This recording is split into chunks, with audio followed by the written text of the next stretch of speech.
Hi, my name is Harris. I'm one of your podcast hosts. I'm also a lawyer at Treadstone Law. For most Canadians, buying, selling, or refinancing real estate, a lawyer is the last thing on their mind. That's unfortunate because lawyers play a vital role in the process. But what choices do Canadians have? Lawyers can be very expensive. Well, Treadstone Law offers resources to Canadians so they have access to the information they need. Whether you sign up for a live workshop or a mailing list, we cover topics to help you make informed decisions and avoid costly mistakes. It's advice you can start using today, and best of all, it's free. Visit treadstonelaw.ca/MAS offer or click the link below to get access right now. If you're looking to retain Treadstone Law, it's never been easier. Our entire process is online. From completing the retainer agreement to your signing appointment, everything is done from the comfort of your own home. We're your digital lawyers. The best part of it is that you don't pay anything when you're retaining our firm. Visit treadstonelaw.ca/MAS offer or click on the link below to retain us right now. Enjoy the podcast.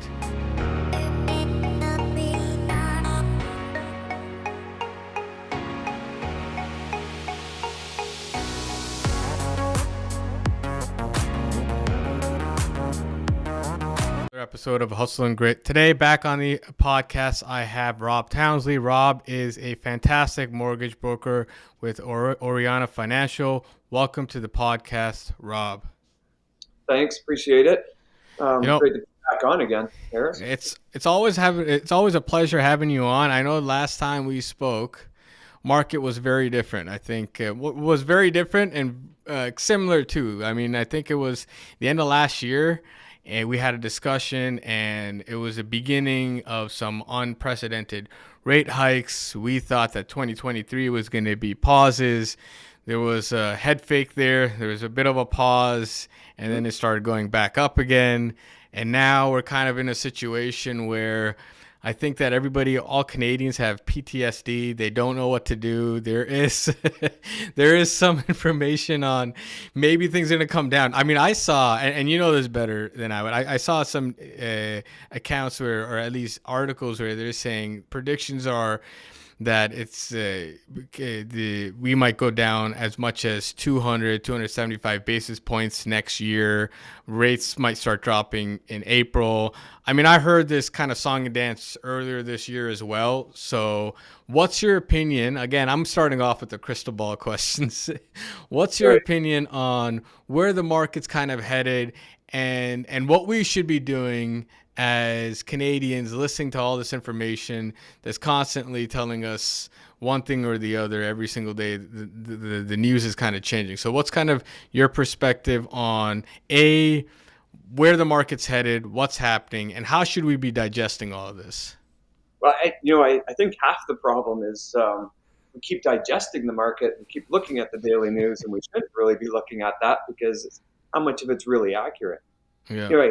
If I go back to 2020, I know Tiff did his little prediction. He predicted that the markets, like rates, would not go up in 2023. We'd still be at under 2%. And look at where we are now. So that never happened, right? So, he's the guy that's setting the rates, and he still didn't get it right. So you got to pay attention to that. And then, these guys that are saying rates are going to come down in April or May or June, I actually even see that there could be a possibility of another rate increase coming into the new year. So we may see one more before it's over. I don't know if we're there yet. It's they've got to really test it because one rate increase could really put us in a recession. One rate decrease could really bump our inflation. So, I just kind of hope they hold on to it, but it's going to be like that for a while. That's going to go right to, pretty much third, fourth quarter of 2024. I don't see any rate drops coming through. Not on that variable, not on the prime, not on the Bank of Canada. They're going to probably hold it tight. And then maybe 2025 or the end of 2024, we'll get a little bit of relief. But even then, it's going to be quarter point, and it's going to be slow. And they're going to be 6 months before we see another quarter point. So it's not going to be that quick drop everybody's thinking we're going to get. This is the norm. And I think that's what most people need to come to the realization. Don't get trapped.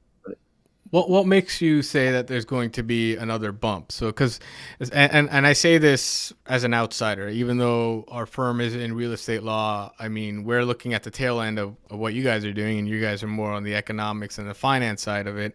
And it seems like inflation's come down. It was 3.8% or something like that. Even though I don't understand how they calculate that inflation. When house prices were going through the roof, inflation was at 2%, and now when they're stable, their inflation is inflation is through the roof. So, what makes you feel like, or what makes you say that we might see another hike? Well, the big thing is core inflation is not coming down. So that's sort Mm-hmm. of sitting high and still sitting steady. Employment numbers are still somewhat strong because of immigration's throwing those numbers off. And immigration's throwing a lot of numbers off that we didn't normally see, like even back in the 90s when we saw this happen. So this there are things that could happen where he may go another quarter point. I'm going to tell you, if he sees the housing market heat up again, he probably definitely will. And I think that's why he's scared to drop it down, is because it will heat the market up. And I think a lot of people are sitting on the sidelines and they're thinking prices are going to drop or rates go down. And I don't even think it's even price drops most people are waiting for. I think they're waiting for the rate to take a little drop just to get them excited. And I think when that one little quarter point hits, they're all going to be thinking, good, we're out of it.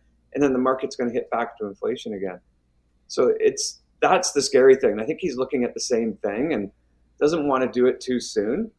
And he still may go a quarter point up, just especially if things start to pick up in towards the spring. But if it happens, it's going to be January, February, March if we see another increase, if there's one more. Yeah. If not, I more or less predict he's just going to hold tight. I don't think he'll do that. I think earlier this year, as soon as they did a hold on the rates and they weren't hiking, I think within 2 weeks we saw that just the market started heating up right again, because everybody thought that was the end of it. And it was and it was a head fake. They started it again. But then the other thing is, you hear a lot of noise around, well, you know what, there's a lot of renewals coming in, and there's going to be sticker shock. So a lot of people who had a $2,000 mortgage payment now are going to be in the $4,000 range, and there's a lot of Canadians in negative equity and all of that. How does that all factor into whether the rate's going to be going up and where the market's kind of headed? I think that's kind of one of the reasons why we're going to get excited, because that's going to open up the investment market more, because we are going to see that. So starting into 2024, you got 75,000 mortgages a month coming up for renewal into these higher rates. That's a lot of mortgages. By the time we get to August, that number jumps up to like 115. So you can see how many mortgages are about to get hit, and people are going to have to adjust and change budgets. And you're probably going to see some people who are going to be in the situation where they're going to have to downsize, right? Get back into their own means. And that's going to shift the market. And that's what really we're going to have to watch out for. But it could also drive buyers back in, because this is what might drive the prices down. So you're going to see more listings come up. I think 2024 is going to be a very active year for listings. I don't know where the buyers are going to sit in that unless the price points come down or we see a rate decrease. But it's going to affect it for sure. The next 24 months, 60% of the mortgages pretty much renew in Canada. Yeah. So when you just said that it's going to be good for investors, what do you mean by that specifically then? Because the inventory and the numbers and the price point, a good investor is not going to focus on rate. The good investor is going to focus on the price point of the property. So he'll look at it that way. The supply and demand in Canada will always be strong. Like, there's not enough supply to meet the demand. It's just buyers waiting. So when they all start jumping into the market, price points are going to start to go back up, right? So right now, let's watch through that bubble. I think we got about a 12-month period where you're going to see a lot of opportunity, especially on the investor or a smart first-time home buyer that's not panicking about the rate, that can get qualified, get in the door, and then ride this out, because the rate will adjust itself down eventually. It will come back to that. It's not going to go back to 2-3% or even maybe 4%, but it's going to settle around the 5%. That's probably the norm that we're going to see over the next 10 years. And that's what people have to accept. And there's a lot of people who can't even afford it at 5%. Cap variables were heavily sold by 4 of the big major banks. I'm not going to list who they were. Those cap variables are where most of the problems are going to be. We've seen 75-year amortizations coming in our door already, and that's going to create a massive balloon payment. So when you said 2,000 to 4, that's probably where you're going to see that kind of problem come up. And people are going to be in trouble with that because the government's not stepping in to help, not on that one. So with first-time home buyers, I guess, and that's I guess I want to talk about first-time home buyers and investors, but I want to start off with the first-time home buyers. First-time home buyers right now are, I would argue, extremely conflicted. So on the one hand, they know that, you know what, it's not like rent's getting any cheaper. I mean, you could say that rates are going up and your mortgage payment's going up, but that has a direct correlation with the rent. So rents aren't getting any cheaper. A lot of people are living with their parents to a very, I wouldn't say old age, but older than their parents would want them to be there. And so, but they're panicking in terms of, hey, I want to be able to buy a house. Now, affordability. The affordability question here is a lot of people are like, well, I can't afford anything. Well, you can afford something is my guess, right? You qualify for an amount. It's not like you're going to be qualified for zero. It may not be the amount that you think is what you want, right? So you may not be qualifying for $500,000, $1 million, whatever that number is. You might be qualifying for a little bit less.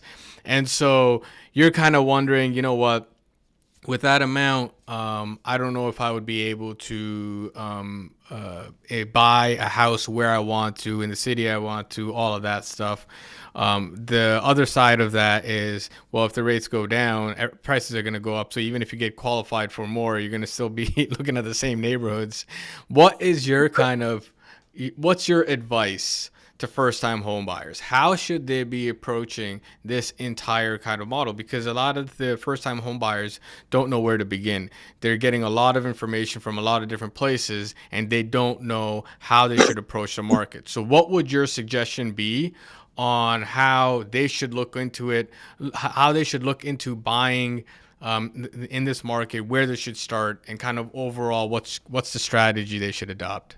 So there's a few strategies here, and there's a lot of misinformation. I even see it on the Facebook, Instagram. I see it get posted out there. There's advice going out about how to fix credit, how to do this, and a lot of that stuff's not even accurate. So, first of all, get yourself in front of the right people. That's going to be number one if you're going to do this.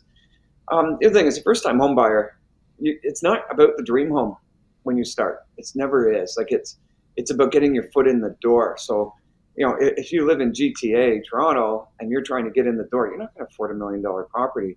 So what? Buy something in the Muskoka. Maybe you can qualify for out there. You don't have to live in it. You can rent it. You can do whatever. But get the foot in the door, because as prices start to go up, they're going to go up. And these smaller towns are going to start to increase in value. So take advantage of that. The worst thing you can do is sit on the money, not grow it somehow. And if you're not in it, you're not going to get ahead of it. So like I know my first property was a little 700 square foot, 1 bedroom. We used that. That was my down payment. 3 years later, we sold it after renting it out, and we took that money and we used that as the down payment. So it's not even any different than what we did 20 years ago. The same thing applies today. Just get yourself in the door. So it's all about it. We've also got a lot of money, by the way. Like Canada has a lot of money being transferred. So you're going to see a lot of parents helping out, wealth transfer, stuff like that. That's going to happen over the next 10 years. It's going to help a lot of these guys get in for the first time. So you will see more of that. There's going to be the parents on there. Partner up with somebody. There's another way to get in. But like I said, get in the door, because price points are going to come down. And once they do, they're going to start to move up. It's not going to stay there. It will move up. So take advantage of that. Yeah. So, but I mean, one thing that you said resonates with me. I think a lot of first-time home buyers, correct me if I'm wrong, are thinking, you know what? A, I have to live in the home that I'm buying. B, this is going to be my forever home. And I think those two kind of ways of thinking is really going to keep you out of the market forever. Whereas, you have to think about it as, what do I need to do to get my forever home? And what can I start, and how can I start to do that? And sometimes if you got to buy that $300,000 dump or whatever it is first, like I said, you don't have to live in it. You can rent it. You can do whatever. You might even cash flow from it and actually get more money down the road. It's just about getting in that door, let it appreciate, get your down payment out of it so you can get into the bigger property. Things will always change. You'll get the forever home eventually. Yeah. And I think, sorry, what were you going to say? Well, you just got to work for it. And I'm going to say the other thing too, rents are not going to get lower. They're going to keep increasing every month. And that's because of affordability and people waiting for prices. If people are thinking prices are going to drop 10, 15, 20%, that is not going to happen. Yeah, I don't. and then I also think that yeah, again, it is misinformation. I think people aren't kind of looking at it the right way, developing a strategy, and it's to what you said before. You need to have the right advisors around you, and so if there's first-time home buyers, how early should they be reaching out to you for developing this kind of strategy, figuring out their next steps? Is it a year too early, 6 months? What's the timeline there? It's never too early. Like I've had people that have come in and 3 years later before they bought just to get the plan together and work it, get enough down payment to get the put in.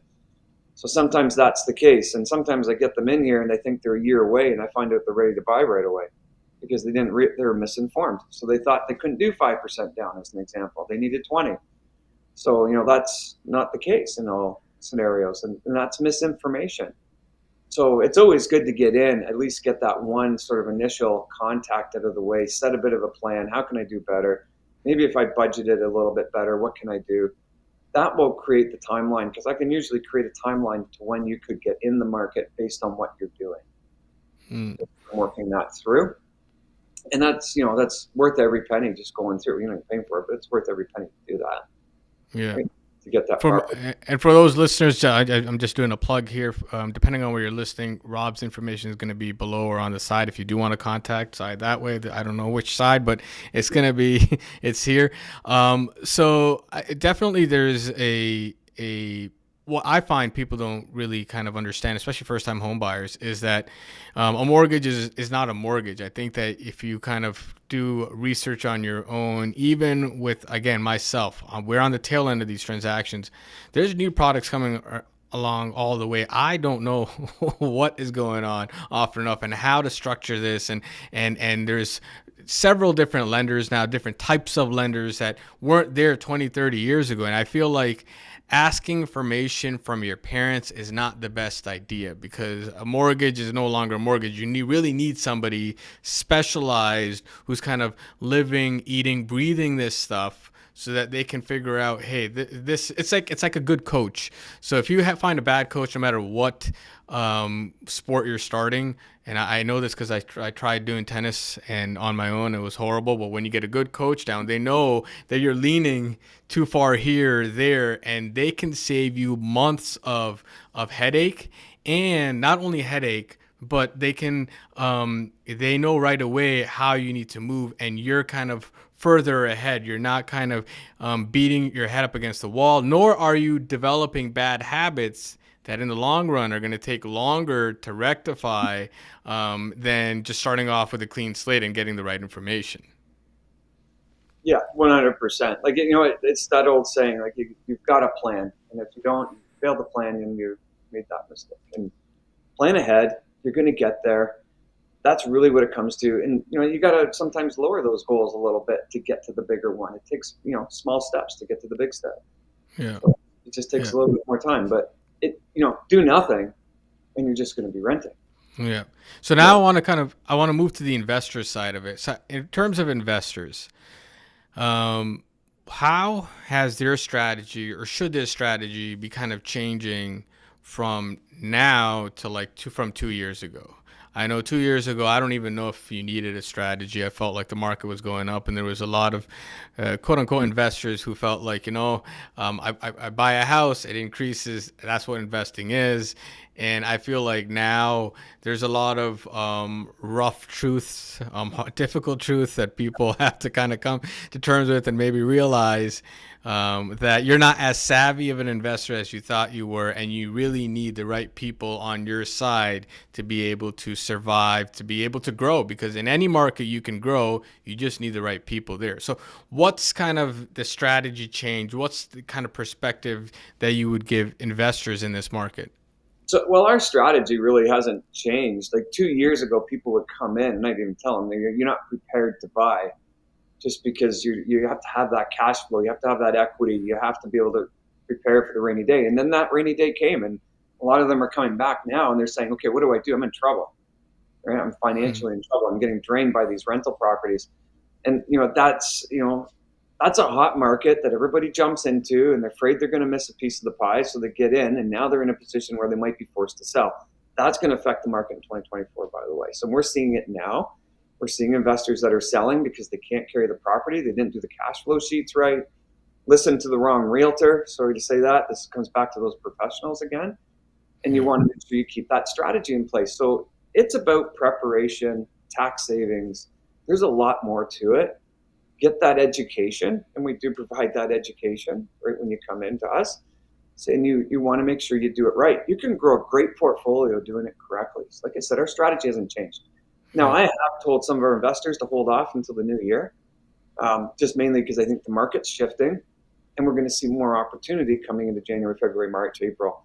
So, watch for the opportunity. But as an investor, worst thing you could do, sit on the fence. It's a long-term game. So if you can financially carry it, you will be fine. You just got to look out 10 years. So we just want to make sure you can financially carry it if something was to go wrong. And if not, you're going to build a lot of wealth in 10 years. You're going to look back and you won't regret it. Right? So, don't look at the short term, look at the long term when you're doing the investing. That's key. I think for a lot of I wouldn't say poor investors, but maybe ill-advised investors, they bought into properties that they thought, you know what, this does not have to cash flow. I'm going to work solely off of appreciation, even if I'm putting in a little bit of money myself every single month. And I think I can run this, I think, a good 6 months, a year, and that's all I need. And then I'm going to get my money back and some more. And that's been terrible advice to some people. To some people, they're still able to hold on. I've seen also a lot of people who have pre-construction. They've booked like 10 units, and there's no assignment, there's no nothing. they're all underwater. Problem. We've had clients that have had to walk away from deposits. Not our clients, but people who have come into us, and the pre-builds. It's a risk, right? You're playing the market over a 2 to 3 year or even a 4-year game, and you're hoping it's going to appreciate. If we go through a downturn or a rate increase like we did, so they qualified 2-3 years ago. They don't qualify now, and that's the problem. And with today's interest rates, so they're in a position where they got to try to go on assignments. There's a lot of good assignment deals out there right now if you want to go look. But they're not getting their money back. And a lot of people made a lot of money. Hey, I don't have to be a renter. I can just buy pre-con and then sell it when I close it, or sell it on assignment. Now the assignment market's flooded. To try to close on it, the negative cash flow is so big that they can't even get a profit from it. So they're just trying to close it and sell it right now. A lot of them aren't qualifying. It's becoming a big issue. And we're going to see more of that. That's coming up. So it's, that's the risk of the investor. Like I always say, I like to buy into something I can close on in 3 months, because I know in 3 months, not too much is going to change. You want to close on something 3 years from now and try to predict that? That's pretty tough. Yeah. Yeah. So, no, I mean, I've had the conversations I've had with individuals that have come to us and said, hey, listen, we were told we don't have to get a mortgage, we don't have to qualify, and this was just going to be assigned, and this is not our fault. I'm like, well, you know what? Your name is, you're the one who signed. And so it's up to you to get the right information, the right advisors on your side to be able to make the right decision. Because ultimately, your advisor, they're not signing their name there. So it's up to you to vet who you're speaking to and where you're getting your information from. Yeah, so think of it this way. If it was that easy, then I think everybody would do that. Yeah. And that's not everybody does it. Some people understand. It can make you good money, but on the flip side, if you're not prepared to close on that mortgage or that property, you could be in trouble. So you always have to be ready. Yeah. Now I want to change gears a little bit on our conversation. I know that you've got a fantastic program on I would say financial freedom. I don't want to put words in your mouth, but it's basically educating Canadians on just different areas of finance. Can you give our listeners a little bit about what this program is, who it's meant for, and how it's going to be able to help them? Yeah, so this is more, like, let's face it, when we grow up, we're either learning from our parents how to do finance. It's not getting taught in school. It still doesn't get taught in school. So this is really about a program. And, I've been in the insurance industry. I've been in the investment side of it, and I've done mortgages. And I've let a lot of those licenses go now so I could just teach it and be biased while I'm teaching it. So the whole idea of this program was to kind of bring that together with the right people and the right advisors, which are in our group. And it goes through, all right, going a lot of depth in insurance and what kind of insurance to get, what kind of investments to get, how to build wealth in real estate, how to get those tax breaks. I want to look at the Smith maneuver, cash damming strategies, all those things that might help you out. But we also do it through a budget and a banking system, and we want to show you how to get rid of your primary mortgage. And if we can eliminate that in 10, even 15 years, over 30, it's a big difference. And that's, that could be 2, 3, 400,000 in interest saved when you do that. So it's really good. The course is worth it. Like I find 80% of the people coming in definitely do benefit or save money on it within the first 3 months. So it's it's a big difference for a lot of families. I've had one lady that's, she's 5 months in now, reduced her mortgage by $18,000 in that 5 months. So which is huge. Wow. Yeah, and that's on top of her regular payments. Like that's just 18 that she's done by saving the daily interest. So we educate people on money. It's thorough. It takes about 6 weeks to go right from one end of the course to the other. And we do online classes and training. We have a Facebook group page where you can ask the experts. We're in there, always constantly trying to moderate it, help people that are trying to get ahead. But, ideally at the end of it, we want you to come through it and then start building your wealth through investment properties and stuff like that, or however you want to do it. And we want it to work together with your RSPs, your TFSAs, your insurance. And it should all work together because in most cases, everybody's trying to get a little piece of your pocket, right? So this 100%. I couldn't agree more because and I was just about to say that because I feel like with the market right now, first of all, a mortgage, like I said, is no longer a mortgage. But then you've got mutual funds, you've got equities that you could invest in. You've got stuff like Wealthsimple in front of you, making like your investments look like they're just the stock market ticker. It's like they gamified it. They're very good at that. You've got your RESPs, all this other stuff that you have, your insurance plans. It is. For me, a guy like me, it's near impossible to be piecing all of that together to have kind of the optimal strategy across everything. That's very difficult. Even if you were to optimize my mortgage, everything else, it's not something that I can figure out in one day. I think it is, if I were to start learning that, it's going to take some time. But again, I know myself, I'm not smart enough to figure out all of this stuff. You need the right kind of people around you to be able to do that. Now, this 10-year thing is something that's, to me, when you said that's insane, because if you go from 30 years to 10 years, that means you could buy 2 extra homes in that time. That's the whole idea of the program. It's like, listen, if you can pay off 1 in 10, you can buy 2 more. Now you got 3 properties. Now you've got your passive income and your retirement. You can do that in about 10 to 15 year time frame. So like it is possible to do it. That's the thing. And it probably, I'll say this, it works for about 80%. Okay. 20% will really take off and do it because they're disciplined and they really want it. So they tend to get, like I find when most people get in the program, we do the budget for them. And then after about 3 months, they see a big reduction in their mortgage of 10, 15,000. Now all of a sudden they're really tightening their budget because they want more. And it gets exciting. And then they get that first property and they get more excited because now they've built the wealth in their portfolio and somebody's paying off another mortgage for them. So when you start doing that, and we're right across Canada too, so it's not just Ontario. We do parts of the States and Costa Rica and whatever places like that. We got Airbnb companies that are in there to help you. Accountants, lawyers like yourself. Yeah. They're all in there to assist you along the way to make sure you're getting the right product. I'm there to oversee it, to make sure everything fits and works together, and that's it. And you deal with estates and wills. We get into that too because there's a lot of mistakes that get made on not just on the wills, but most people, the biggest mistake is they don't have one. Yeah. And then you'd be surprised how many people will go online and get it for $25 or whatever it is. And they don't know.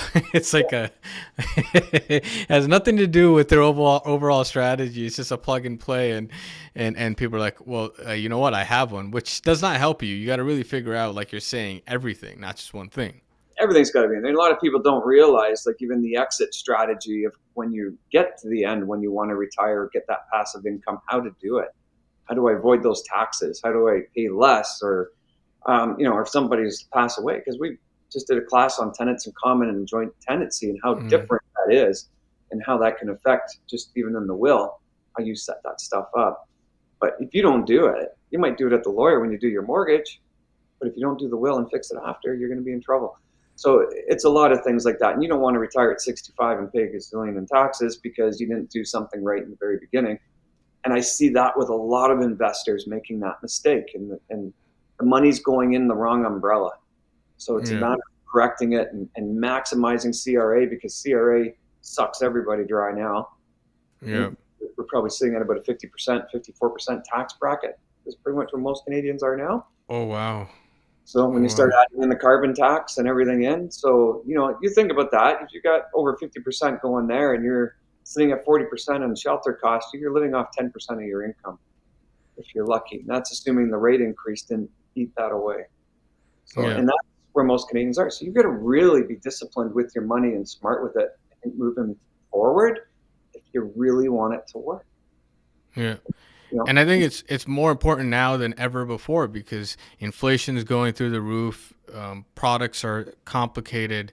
Market is not as I mean, I don't think it was ever stable, but I would say now it's the most unpredictable. I've seen it since 2008, at least 2008, 2009. Before it would go up, freeze. Now it's like we don't know where it's going to go. So it's definitely, you need the right people on your side. You need to be able to figure out how to develop the strategy until the end. What's your end game? Not just what's my next move? What are your next 10 moves? So I think it's like, if you're an amateur chess player, you're only thinking at your next 3 moves. But if you're a grandmaster, you're looking at the next 20 moves, potentially the entire board, before you make that first step. And so this is what it sounds like, what you're kind of helping everyone do. You're trying to build that grand strategy in terms of where you are today and where you want to get to. But so kind of moving back to what you said, do you actually, to start off, assist people with their budgeting and help them out on where their money is going? Or is it a one-on-one? Is it a group setting? Is it you're just teaching, or is it a combination of everything? What's kind of the style of the program? So it is a combination of everything. I tell most when they start, you're going to start with the modules. You're going to go in, you're going to listen to them. They're all pre-recorded videos. There's worksheet and homework that you would do, and that really takes you into the budgeting. And once you get to the budgeting, I've had people save even $5,000 a month just on the money leakage section of money that's going out of their bank account that they didn't realize was going out. So these are little tips that are in there all the way through to check for before we get into the budget. Then you do the budget, then you come in, and then we start working on a plan on how to work with that budget. So it's and we do a banking structure. So the whole idea here is, one, we don't want to pay any more interest to the bank than we need to. So we want to kind of put an end to that, but we also want to grow the portfolio. So you do. So you answer that one question. Yeah, you got modules you'll listen into.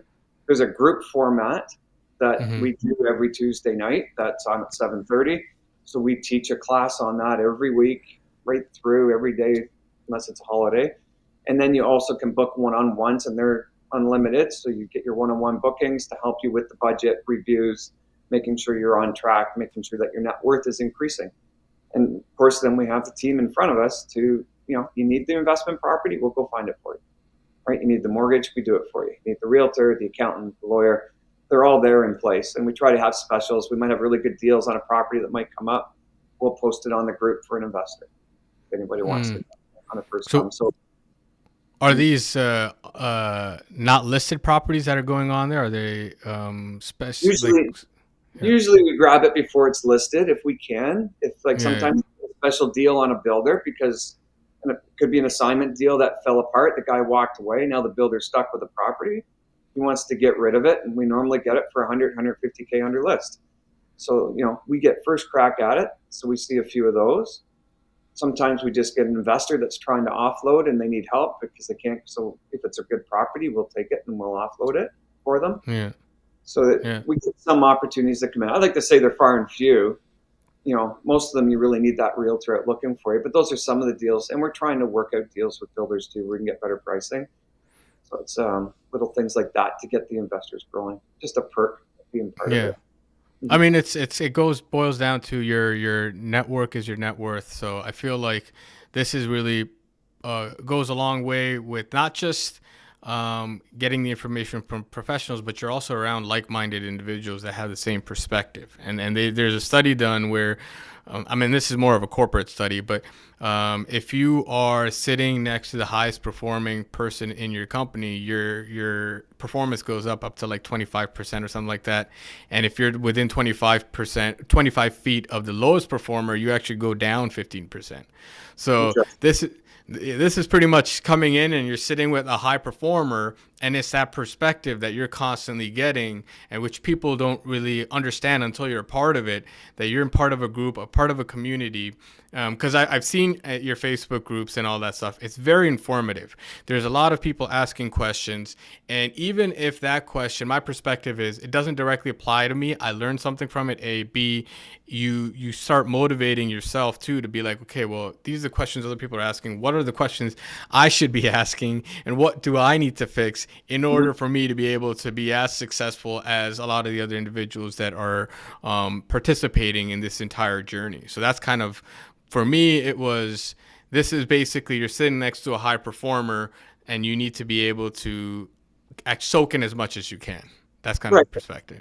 You're sitting in there too, not just like most of the people that are in that room, like they're multiple property owners. Like, not, like we got Kendra in there, which would be great for your podcast, by the way. Like, she's got 32 doors. Right? Like, that's huge. And she's been doing it for 8 years and she got to that fast. I said, you're one of the first I've met that actually blew me out of the water.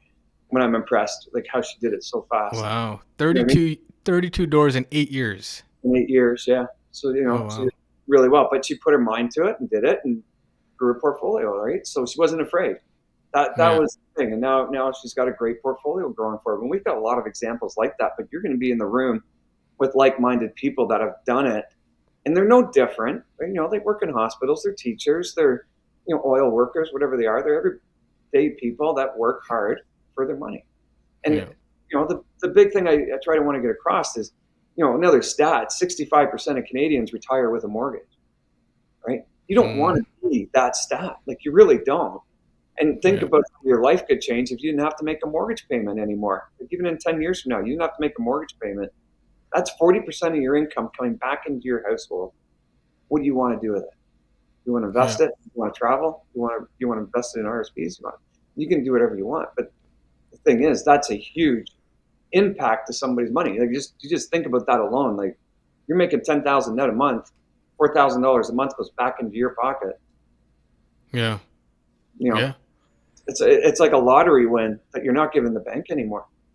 Yeah. I mean, it is liberating when you don't have a mortgage. I mean, I can only imagine that day, but for myself, but I can I can imagine, but but also, like, what you just said also kind of triggered me in the sense that 65% retiring with mortgages, and then if you're retired, you don't know if your retirement savings are going to kind of pull you through, so you might be going back to reverse mortgages, and so by the end of your lifetime, it's not a pretty picture. It's not a pretty picture in it. But if you make these kind of simple moves ahead of time, you're able to just be stress free. It's not even just about, no mortgage is great, but the fact that there's no stress, there's nothing on the back of your mind, even when you're retired, it's something that's liberating. I would imagine, at least. Yeah, well, it's a game changer, right? It's just your whole lifestyle changes at that point. You will look at the extra money coming in and thinking, what am I going to do with that? Because most people are so used to making a rent payment or a mortgage payment for 30, 40 years. And the banks want you to keep refinancing back to that 25, 30 year. That's their money maker. They don't want you to end. And you're right, reverse mortgages are one of the number one mortgage selling products in Canada for all the wrong reasons. It didn't even be there. It is because it just didn't plan out well. So, it's a sad statistic. It's not something you want to be proud of. But you don't have to be that person. That's the point. No, 100%. But it's just, but you have to be proactive, and you have to be proactive now. So for listeners who do want more information of this program, want to be a part of this program, do they just reach out to you? Or is there a special email, phone number that you have that you'd want them to kind of go into? How can they be a part of this?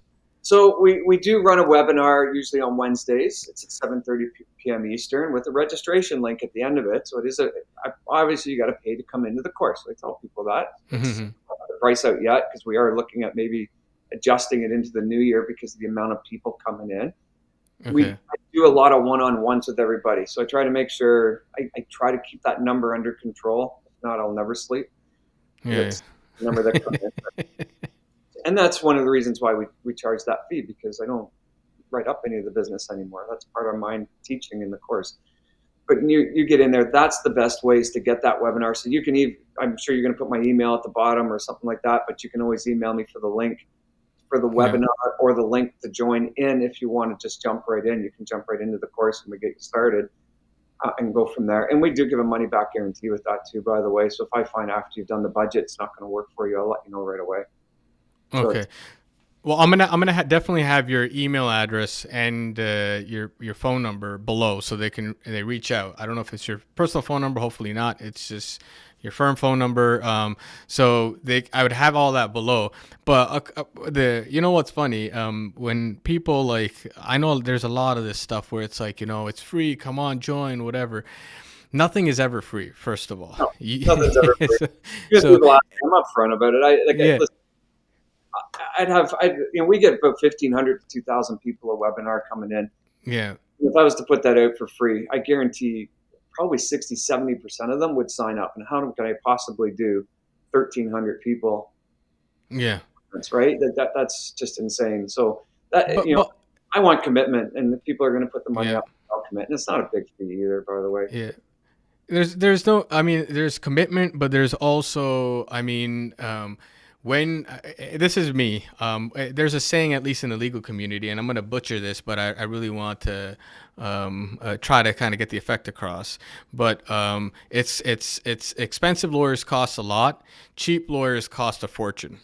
Right. And that's kind of the perspective. Right. So if you go and you look at a lawyer's hourly rate and they're like at like $500, $1,000 an hour, everybody's like, oh, my God, this is way too much. But it's they're commanding that amount because of the experience. And so they'll know there's a lot of information that you are getting that is from them that it's kind of baked into that price. So whereas if somebody's charging $75 an hour as a lawyer, I'm giving you a hypothetical. I don't mean like this is bad or high or whatever. I'm not making any of those claims for Law Society if you're listening. But if for $75 an hour, that means that the person doesn't have any experience. They don't see a lot of the stuff that the $1,000 an hour lawyer is seeing. So that's why I always say my thing is, if it's free, I don't want it, because I'm going to pay one way or the other, and I want to know what I'm paying ahead of time as opposed to the unseen. And I say that with the H&R Block guys that go in there, because those are your starter accountants that are coming up. You're going to pay $100 or $75 for your return, or you go to a CFP or whatever, CFA. That's $700, sometimes $300 for your tax return. That's the difference. Yeah. But chances are you're going to get $2,000 more back going to the right one. You probably saved yourself a ton of money, and it's no different. Like you're coming in, and I always say to people, listen, my time's worth money. If you're going to come in and just bug me, or ask or pick my brain, I'm going to throw you to the course, or I've got. You gotta pay for it too, right? I don't mind helping people a little bit, but yeah, no, 100%. So definitely for everyone, I highly, highly, highly recommend Rob. I mean, I find that there's professionals out there, and I say this genuinely, so that are closing a transaction, and then there's people who have a passion for the game, a passion for making things work, passion for the craft. And I would definitely put Rob in the latter, where he's definitely looking into how does this make sense, and it's not just about closing a transaction or finishing something off. It's about how does everything else work, because and I, you know what, the proof is in the pudding. And I say this because I don't see any courses out there or any kind of help out there that looks at insurance, that looks at tax, that looks at mortgage or anything like that, and brings together professionals to make you develop a plan that's right.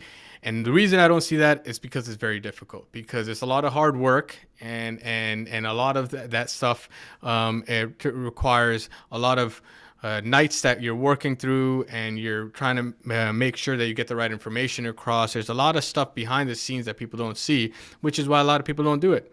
In fact, I can't come across anything. So that's why I say Rob Combs highly, highly recommended. Definitely reach out to him. His email address, his phone number is below. Any last words before we sign off, Rob?